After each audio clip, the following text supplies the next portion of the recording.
दोस्तों आज हम आपको बताने वाले हैं लोग एसआईपी शुरू तो करते हैं लेकिन एसआईपी से अमीर क्यों नहीं बनते यानी एसआईपी से मोटा पैसा क्यों नहीं कमा पाते।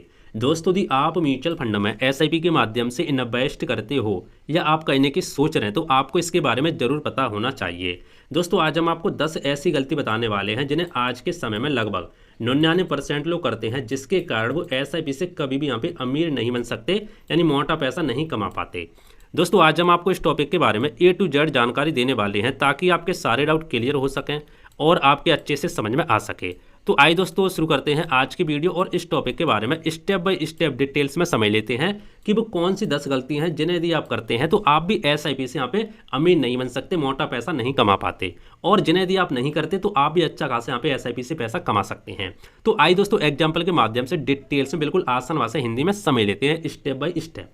दोस्तों वीडियो में आगे बढ़ने से पहले हम आपको एक ऐसी पीडीएफ देने वाले हैं जिसका नाम है म्यूचुअल फंड पूरी जानकारी, यानी म्यूचुअल फंड का फुल कोर्स बिगिनर से एडवांस तक, जैसे 500 रुपये से निवेश की शुरुआत, एसआईपी से करोड़पति बनने की रणनीति, रिस्क और मार्केट डर की आसान समझ, रियल लाइफ एग्जाम्पल के साथ कंप्लीट जानकारी। दोस्तों यदि आप म्यूचुअल फंड में एसआईपी या लमसम के माध्यम से इन्वेस्ट करना चाहते हो या आप इन्वेस्ट करने की सोच रहे हैं लेकिन दोस्तों आपके समझ में नहीं आता कि म्यूचुअल फंड क्या होता है, एसआईपी क्या होती है, लमसम क्या होता है, कैसे इन्वेस्ट करें, किस म्यूचुअल फंड में इन्वेस्ट करें, म्यूचुअल फंड कितने प्रकार के होते हैं, कितना रिटर्न देखने को मिलता है, कितना रिस्क होता है, मार्केट गिरने पर क्या करें, इसी तरीके से लोगों के मन में बहुत सारे सवाल चलते हैं। तो दोस्तों इस पीडीएफ को पढ़ने के बाद आपके सारे के सारे डाउट क्लियर होने वाले हैं, क्योंकि दोस्तों इस पीडीएफ में आपको म्यूचुअल फंड के ए टू जेड जानकारी देखने को मिलेगी, बिल्कुल जीरो लेवल से लेकर एडवांस तक। क्योंकि दोस्तों इस म्यूचुअल फंड की जो पीडीएफ है हमने इसको बिल्कुल जीरो लेवल से लेकर एडवांस तक बनाया है, बिल्कुल आसान भाषा हिंदी में, ठीक है, ताकि आपके आसानी से समझ में आ सके और आप म्यूचुअल फंड में बड़ी आसानी से इन्वेस्ट कर सकें। यदि आपको म्यूचुअल फंड के बारे में कुछ नहीं पता, बिल्कुल जीरो नॉलेज है, तो भी आप इस पीडीएफ को पढ़ने के बाद बहुत कुछ आपको सीखने को मिलेगा। तो आइए दोस्तों अब समझते हैं इस पीडीएफ के अंदर आपको कौन कौन से चैप्टर देखने को मिलते हैं, फिर मैं आपको एक चैप्टर दिखा भी दूंगा, ठीक है। दोस्तों चैप्टर की बात करें तो आप यहाँ पे ध्यान से देखेंगे आपको इस पीडीएफ के अंदर 15 चैप्टर देखने को मिलते हैं। कितने? 15 चैप्टर।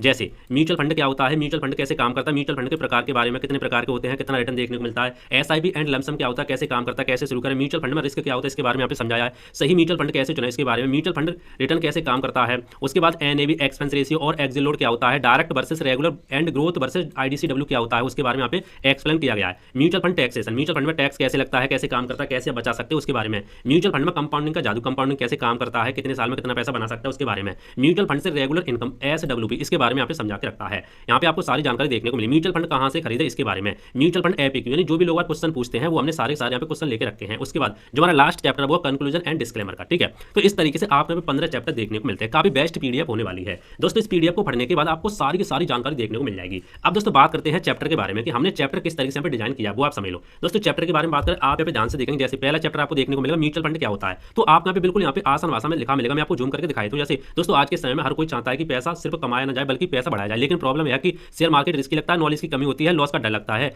यही से म्यूचुअल फंड की एंट्री होती है। यहाँ पे म्यूचुअल फंड के बारे में समझा के रखा है बिल्कुल आसान भाषा में। और आप देखेंगे दोस्तों हमने इस पीडीएफ को यानी कि आपको इस पीडीएफ को पढ़ने में कोई भी यहाँ पे बोरिंग फील ना हो, इसलिए हम यहाँ पे इमेज भी एचडी क्वालिटी में लगा के रखे हैं। यानी आप देखेंगे आप यहाँ पे जगह जगह पर यहाँ पे इमेज देखने को मिलेंगे, आप यहाँ पे रियल एग्जाम्पल भी देखने को मिलेगा, ठीक है। और आप देखेंगे आप यहाँ पे टेबल बना करके भी हमने यहाँ पे समझा के रखा है, और आप देखेंगे एचडी क्वालिटी में हमने यहाँ पे इमेज भी लगा के रखे हैं, ताकि आप इस पीडीएफ को पढ़ने में कोई बोरिंग फील ना हो और बड़े ही आसानी से आप पढ़ सके। इस तरीके से देख सकते हैं, इस तरीके से आपको पहला चैप्टर देखने को मिलता है। इसी तरीके से आप देखेंगे दूसरा चैप्टर म्यूचुअल फंड कैसे काम करता है वो भी हमने यहाँ पे समझा के रखा है, पूरा यहाँ पे डायग्राम बना के समझा के रखा है। आप देखेंगे इस तरीके से देखो इमेज लगा करके, ठीक है, एचडी क्वालिटी में, ये देखो इस तरीके से। दोस्तों इसी तरीके से आप 15 के 15 चैप्टर देखने को मिलते हैं। अब दोस्तों बात करते हैं आप इस पीडीएफ को डाउनलोड करना चाहते हो तो आप किस तरीके से डाउनलोड कर सकते हैं वो मैं आपको बताता हूं। दोस्तों इस पीडीएफ का प्राइस आपको मात्र 199 रुपीस में देखने को मिलता है, मात्र यानी 199 रुपये में पीडीएफ आपको दी जा रही है। अब दोस्तों डाउनलोड करने के लिए आपको क्या करना वो समझो। यदि आप इस पीडीएफ को डाउनलोड करना चाहते हैं तो आप साइड में देखेंगे हम आपको अपने गूगल पे का क्यूआर कोड यहाँ पे लगा देंगे, ठीक है, क्यूआर कोड और गूगल पे की आईडी। आप या तो आईडी के माध्यम से यहाँ पे पेमेंट कर सकते हैं या तो आप यहाँ पे क्यूआर कोड को स्कैन करके 199 रुपीस यहाँ पे पेमेंट कर सकते हैं और आप यहाँ पे मेरी जीमेल आईडी शो हो रही होगी, ठीक है। जब भी आप पेमेंट कर दे, पेमेंट करने के बाद आप यहाँ पे स्क्रीनशॉट ले करके और मेरी जीमेल आईडी पर सेंड कर दें।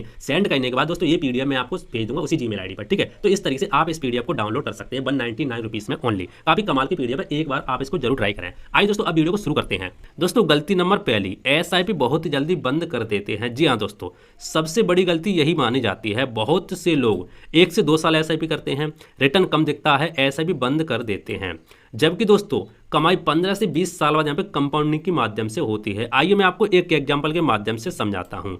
दोस्तों पहले 5 साल में क्या होता पता, यदि आप एसआईपी करते तो पहले 5 साल में आपका जो फंड है धीरे धीरे बढ़ता है, आपको यहाँ पे ज़्यादा बढ़ हुआ दिखाई नहीं देगा, आपको लगेगा अरे इसमें तो कुछ बढ़ ही नहीं रहा। लेकिन जैसे भाई साहब 5 साल बाद यहाँ पे 10 साल बाद यहाँ पे फंड आपका ग्रोथ तेजी से बढ़ती है, यानी पहले 5 साल में तो आपका फंड धीरे धीरे बढ़ेगा, उसके बाद 10 साल बाद जो आपका फंड है यानी धीरे धीरे तेजी से बढ़ने चालू कर देगा। लेकिन 20 साल बाद जो आपका फंड बढ़ेगा ना, बहुत ही तेजी से बढ़ेगा। यही दोस्तों होती है कंपाउंडिंग। लेकिन लोग क्या करते हैं, 1 से 2 साल एसआईपी करेंगे, ज़्यादा से ज़्यादा 5 साल एसआईपी करेंगे, और लोग ये सोचेंगे अरे एसआईपी तो पैसा बढ़ नहीं रहा, एसआईपी में तो कभी कभी मार्केट नीचे गिर जाता है, तो आप यहाँ पे जो म्यूचुअल फंड है यहाँ पे नेगेटिव भी दिखाई दे सकता है। तो बहुत सारे लोग ये सोचते हैं इससे तो अच्छा एफडी है, इससे तो अच्छा यहाँ पे आईडी है, पोस्ट ऑफिस की स्कीम है, जिनमें यहाँ पे नेगेटिव रिटर्न नहीं होता है। ठीक है, लेकिन दोस्तों आपको समझना चाहिए एसआईपी 1-2 साल 5 साल का खेल नहीं होता, बल्कि लंबे समय का खेल होता है। आपको एसआईपी कम से कम 5 साल से ऊपर की तो करनी ही चाहिए, तभी आपका रिस्क और यहाँ पे रिस्क कम होता है और आपको रिटर्न भी सही देखने को मिलता है।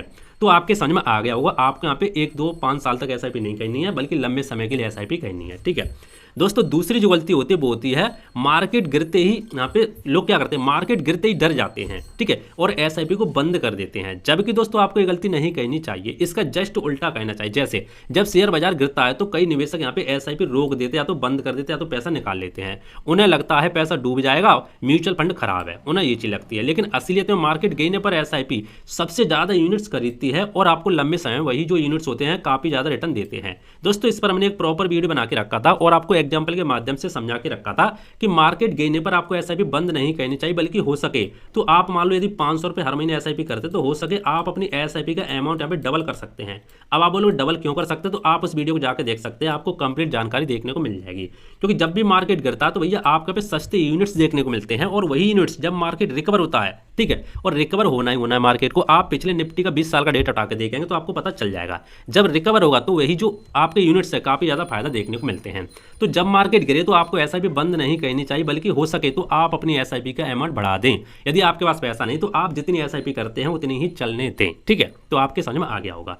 दोस्तों तीसरी जो गलती होती है वो होती है बहुत कम समय के लिए यहाँ पे एसआईपी करना। जी हाँ दोस्तों, बहुत कम समय का नजरिया रखते हैं लोग।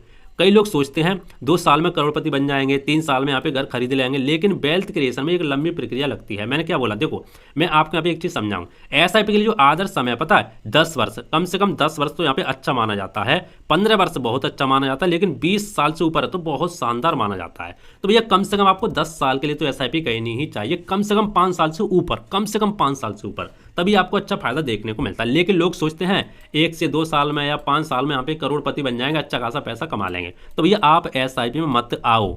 ठीक है, आपका नुकसान ही हो जाएगा। तो आपको ये गलती नहीं करनी, आपको लंबे समय का यहाँ पे चुनना है। दोस्तों चौथी जो हमारी गलती होती है वो होती है एसआईपी अमाउंट कभी नहीं बढ़ाते। जी हाँ दोस्तों, ये भी काफी बड़ी गलती हो सकती है। मान लीजिए आपने यहाँ पे 25 साल की उम्र में 1000 रुपये की एसआईपी शुरू की, और 20 साल तक आपने 1000 ही आप हर महीने यहाँ पे जमा करते रहे, जबकि आपकी यहाँ पे जो इनकम है, आप कहीं भी जॉब करते हो आपकी इनकम बढ़ी, लेकिन भैया आपने एसआईपी नहीं बढ़ाई। तो ये दोस्तों आपको गलती नहीं करनी। सही तरीका क्या है, हर साल आपको एसआईपी को बढ़ाना चाहिए, कम से कम 10 साल या यहाँ पे 10% या 15% आपको बढ़ाना ही चाहिए। इसे दोस्तों कहते हैं स्टेप अप एसआईपी। ठीक है, जैसे मान लो आप यहाँ पे 1 साल आपने मान लो 500 रुपये की हर महीने एसआईपी चालू की। ठीक है, तो आपने क्या किया, आपके यहाँ पे मान लो 20,000 सैलरी थी, कितनी भी हो सकती है XYZ, आपकी मान लो 20,000 सैलरी है भैया, और आपने यहाँ पे 500 रुपये की हर महीने एसआईपी चालू कर दी, या मान लो आपने 1000 रुपये की हर महीने एसआईपी चालू कर दी। ठीक है, तो मान लो 1 साल तक तो 500, उसके बाद आपने क्या किया, दूसरी साल भैया आपने यहाँ पे 10% अपनी इन्वेस्टमेंट का हर साल बढ़ाने का फैसला लिया, क्योंकि आपकी सैलरी यहाँ पे हर साल बढ़ती है तो आपने इन्वेस्टमेंट बढ़ाना चाहिए। तो दूसरी साल अब यहाँ पे 550 रुपये की एसआईपी हो जाएगी दूसरी साल। अब हर महीने यहाँ पे 12 महीने तक 550 जाएंगे, पहली साल 500, उसके बाद 550, उसके बाद तीसरी साल फिर से आपके 550 पे 10% बढ़ जाएगा। इसे दोस्तों कहते हैं स्टेप अप एसआईपी। ठीक है दोस्तों, जो पांचवी गलती होती है वो होती है गलत म्यूचुअल फंड चुन लेते हैं। जी हाँ दोस्तों, कई लोग क्या करते हैं, दोस्तों की सलाह पर, सोशल मीडिया देखकर, या मान लो सिर्फ पिछले साल का जो रिटर्न देखकर यहाँ पे गलत म्यूचुअल फंड चुन लेते हैं। ठीक है, बिना रिसर्च के निवेश करने से लंबे समय में यहाँ पे रिटर्न प्रभावित हो सकता है। तो दोस्तों आपको क्या करना है, आपको ऐसा नहीं करना है। आपको सबसे पहले अपना गोल डिसाइड करना है, आपका गोल क्या है। ठीक है, मान लो आपका गोल 10 साल का है, उसके बाद आपको म्यूचुअल फंड की कैटेगरी डिसाइड करनी है, उसके बाद आपको म्यूचुअल फंड यहाँ पे डिसाइड करना है। ठीक है, और किस तरह से डिसाइड करते हैं इसके ऊपर हमने प्रॉपर वीडियो बना के रखी है कि सही म्यूचुअल फंड कैसे चुनाएं। ठीक है, उसमें हमने सारी चीजें बता के रखी, तो आप उस वीडियो को जाकर देख सकते हैं, इसी चैनल पर आपको देखने को मिल जाएगी। दोस्तों छठवीं जो गलती होती है बार बार फंड बदल देते हैं। जी हाँ दोस्तों, कुछ निवेशक हर साल यहाँ पे नए फंड खरीद लेते हैं, जैसे स्मॉल कैप हो गया, फिर मिड कैप, फिर फ्लेक्सी कैप, इस तरह से लगातार यहाँ पे फंड बदलते रहते हैं। उन्हें ये लगता है, बहुत सारे लोग ये सोचते हैं, मान लो आपने यहाँ पे स्मॉल कैप में यहाँ पे एसआईपी की और आपने यहाँ पे मान लो 3 साल तक देखा, आपको उसमें ज़्यादा कुछ रिटर्न दिखाई नहीं दिया, और कोई मान लो मिड कैप कैटेगरी का म्यूचुअल फंड है, उसमें अच्छा खासा रिटर्न देखने को मिले, तो आपने क्या किया, यहाँ से उठा करके आपने शिफ्ट यहाँ कर दिया मिड कैप में, ठीक है। अब मिड कैप कई सालों से यहाँ पे नहीं बढ़ रहा है, स्मॉल कैप बढ़ा, तो आपने यहाँ से उठा कर स्मॉल कैप में कर दिया। तो इस तरह से आप बदलते रहते हो, तो आपको ऐसा नहीं करना चाहिए। एक बार आपको अच्छा म्यूचुअल फंड चुनने के बाद आपको इंतजार करना चाहिए, ठीक है, क्योंकि अच्छा म्यूचुअल फंड चुनेंगे तो वो रिटर्न देगा ही देगा। तो आपको ये गलती नहीं करनी चाहिए दोस्तों। सातवीं जो गलती होती है वो होती है लक्ष्य, यानी बिना गोल के यहाँ पे एसआईपी कहना, लक्ष्य तय नहीं करते। जी हाँ दोस्तों, अमीर बनने वाले निवेशक पहले लक्ष्य तय करते हैं, जैसे उन्हें मान लो 1 करोड़ का फंड बनाना है, या मान लो बच्चे की शिक्षा के लिए एसआईपी करनी है, मान लो घर खरीदने के लिए एसआईपी करनी है, मान लो रिटायरमेंट के लिए एसआईपी करनी है। बिना लक्ष्य वाले जो निवेश होते हैं वो अक्सर यहाँ पे गलत माने जाते हैं। देखो दोस्तों, आपको गोल जरूर बनाना चाहिए, क्योंकि दोस्तों म्यूचुअल फंड की 3 मोस्ट पॉपुलर कैटेगरी होती हैं। पहली होती है दोस्तों इक्विटी म्यूचुअल फंड, ठीक है, दूसरी होती है डेट म्यूचुअल फंड, तीसरी होती है हाइब्रिड म्यूचुअल फंड। हर म्यूचुअल फंड की जो कैटेगरी है, हर म्यूचुअल फंड कैटेगरी अलग अलग टाइम के लिए अलग अलग गोल के लिए यहाँ पे ली जाती है। यदि आपका लंबे समय का गोल है, कम से कम 10 साल का, तो आप इक्विटी म्यूचुअल फंड की कैटेगरी में small cap fund, mid cap fund में डाल सकते हैं पैसा। यदि आपका जो गोल है भाई साहब 5 साल से कम है, तो आप डेट म्यूचुअल फंड की कैटेगरी में इन्वेस्ट कर सकते हैं। और यदि आपका गोल भाई साहब 5 साल, मान लो 5 साल से 10 साल के बीच में है, तो आपके लिए भाई साहब हाइब्रिड म्यूचुअल फंड की कैटेगरी बेस्ट मानी जाती है। तो हर म्यूचुअल फंड की कैटेगरी में आपको अलग अलग रिस्क, अलग अलग रिटर्न देखने को मिलता है। तो आपको सबसे पहले अपना गोल जरूर डिसाइड करना चाहिए। आप किस तरह से गोल डिसाइड कर सकते हैं, क्या होता है, इस पर भी हमने प्रॉपर वीडियो बना के रखी, आपको हमारे इसी चैनल पर वीडियो मिल जाए, जाकर देख सकते हैं। दोस्तों 8वीं जो गलती होती है वो होती है एसआईपी को खर्च की तरह नहीं, बचत की तरह देखते हैं। जी हाँ दोस्तों, बहुत सारे लोग क्या करते हैं, एसआईपी को खर्च की तरह नहीं, बचत की तरह देखते हैं। अमीर बनने वाले लोग पहले निवेश करते हैं और बाद में खर्च करते हैं। बहुत सारे लोग इसका जस्ट उल्टा करते हैं, पहले खर्च करेंगे, बाद में यहाँ पे निवेश करेंगे, जो बचेगा वो निवेश करेंगे, यानी कुछ बचता नहीं वो यहाँ पे निवेश नहीं करते। तो पहले आपको क्या करना है, पहले दोस्तों आपको करना है, जैसे मान लो आपकी सैलरी आती है, सैलरी आने के बाद आपको सबसे पहले अपनी एसआईपी जो भी चलाते हैं उसमें आपको पैसा यहाँ पे ऑटोमेटिक ट्रांसफर कर देना, ऑटोमेटिक हो जाता है, ठीक है। उसके बाद जो पैसा बचे वो आपको खर्च करना है, तो ये आपको जरूर करना चाहिए, ठीक है दोस्तों। 9वीं जो गलती होती है वो होती है कंपाउंडिंग को समझ नहीं पाते। जी हाँ दोस्तों, बहुत सारे लोग कंपाउंडिंग को समझते नहीं है। कंपाउंडिंग का असली समय जो होता है भाई साहब समय होता है, असली फायदा आपको समय के साथ देखने को मिलता है। आइए एक एग्जाम्पल के माध्यम से समझते हैं। यदि मान लो आप 5,000 रुपये की एसआईपी करते हैं और आप 12% रिटर्न देखने को मिलता है, और एसआईपी आपने 30 साल तक चलाई, तो भाई साहब कुल निवेश आपके पे 18 लाख रुपए, कुल निवेश 18 लाख, लेकिन आपका जो फंड है लगभग 1.5 करोड़ के आसपास बन जाएगा। दोस्तों ये पावर होती है कंपाउंडिंग की, यानी आपकी जेब से भाई साहब 18 लाख गया, सिर्फ 18 लाख, लेकिन कंपाउंडिंग के माध्यम से वो टोटल पैसा भाई साहब 1.5 करोड़ के आसपास बना। यही दोस्तों होता है हमारा कंपाउंडिंग। दोस्तों आखिरी जो हमारी गलती होती है 10वीं, वो होती है बार बार एसआईपी निकाल लेते हैं। जी हाँ दोस्तों, ये भी बहुत सारे लोग गलती करते हैं। बहुत सारे लोग क्या करते हैं, कुछ लोग बाइक खरीदने के लिए एसआईपी तोड़ लेते हैं, पैसा थोड़ा बहुत निकाल लेते हैं, मोबाइल खरीदने के लिए यहाँ पे एसआईपी तोड़ लेते हैं, छुट्टियों के लिए एसआईपी तोड़ लेते हैं, म्यूचुअल फंड से पैसा निकाल लेते हैं। इससे कंपाउंडिंग यहाँ पे टूट जाती है, उनको बेनिफिट नहीं मिल पाता, ठीक है। तो यदि आप एसआईपी करते तो एसआईपी चलने दे, उसको हाथ ना लगाएं, ठीक है। तो देखा दोस्तों, ये होती हमारी 10 गलती, जिनके बारे में आपको जरूर पता होना चाहिए। यदि आप इन गलतियों को नहीं करते तो आप एसआईपी से अच्छा खासा पैसा कमा सकते हैं। तो दोस्तों उम्मीद करता हूँ आज की वीडियो आपको पसंद आया होगा। यदि आपको कोई डाउट तो नीचे कमेंट कर दें, मैं आपको रिप्लाई देने का जरूर कोशिश करूंगा। बाकी दोस्तों मिलते हैं इंटरेस्टिंग नई वीडियो में, तो जय हिंद, वंदे मातरम, बाय बाय।